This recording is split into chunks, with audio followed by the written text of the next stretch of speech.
Hey y'all, today we are making hot chocolate cookies.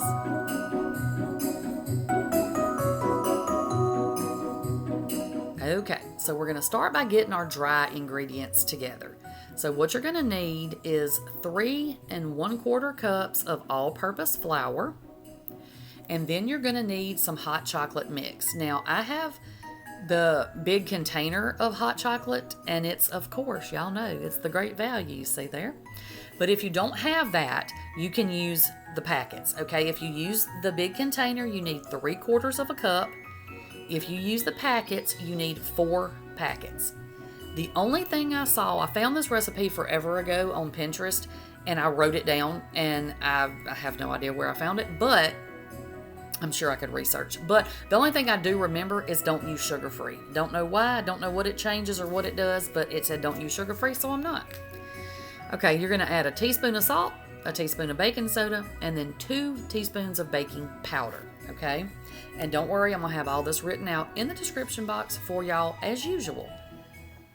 So then you're just going to take your whisk and just whisk this together. Just be gentle if you get a small bowl like I did. Mix it up real good. Then you're just going to sit that over to the side until we're ready for it, okay? Go ahead and preheat your oven to 350 if I didn't say that. I might say it 50 times. I might not say it at all. You never know about me. So then we're going to add in to our mixing bowl 2 sticks of softened butter, 1 cup of regular sugar, and 2/3 of a cup of packed brown sugar. Now that's a 1/3 cup scoop. That's why I'm using 2. So you're going to get that added to your mixing bowl, and you can definitely use a hand mixer if that's what you have. And then you're going to mix this together until your butter and your sugars are all completely combined, okay? Scrape your bowl down if you need to, during this process. Okay, once you get that all done, you're going to add in a teaspoon of vanilla, and y'all know I never measure, so is that a teaspoon? Probably not, but that's what the directions are, teaspoon. And you're going to add in 2 eggs.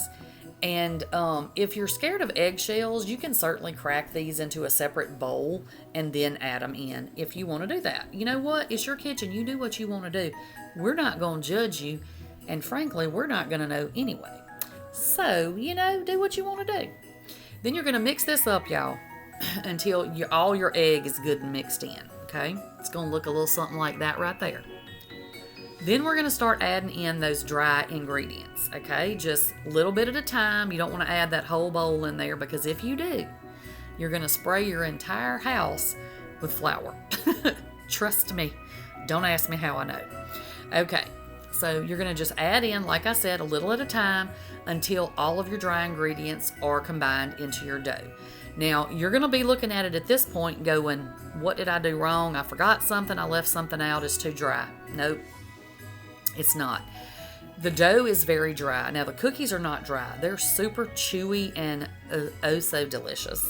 But your dough is going to be very dry, okay? So just don't let that freak you out when you see it. Okay, so once you get your dough all put together, we're going to add in 1 cup of chocolate chips. I'm using milk chocolate. You use whatever you want. And you're going to need 1 cup of dehydrated marshmallows. Now, I thought that these were going to be those tiny little marshmallows, like the size that come in hot chocolate packets, but they're not. These are just a little bit smaller than a regular mini marshmallow.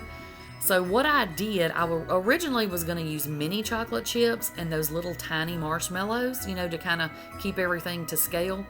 But when I saw how big these marshmallows were, I went ahead and went with full-size chocolate chips, and I make these cookies pretty big.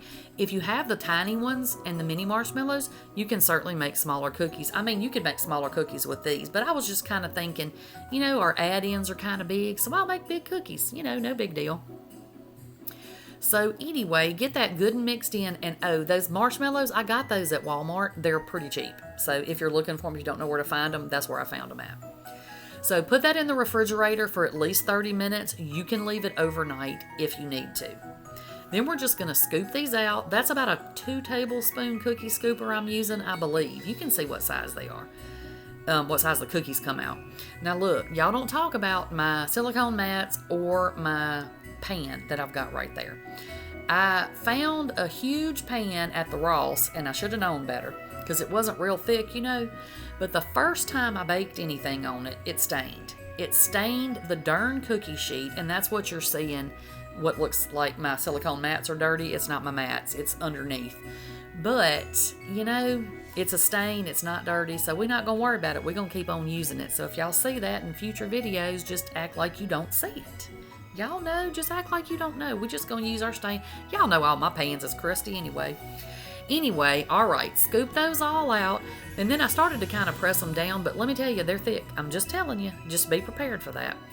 Doesn't matter. You're going to pop these in the oven. If you use this size cookie, 15 minutes is what it's going to take. If you make smaller cookies, check them at 10. Then you're just going to let them sit on your cookie sheet for about 5 minutes, and then we're going to remove those to a wire rack and let them cool completely. Y'all, these cookies are so dang good. Now, they're not real photogenic. They kind of ugly, but I'm telling you, this was the favorite cookie that I've made all year. All my kids, all my grandkids, everybody loved it.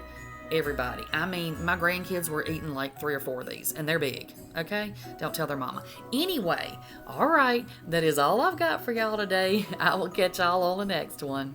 Bye, y'all.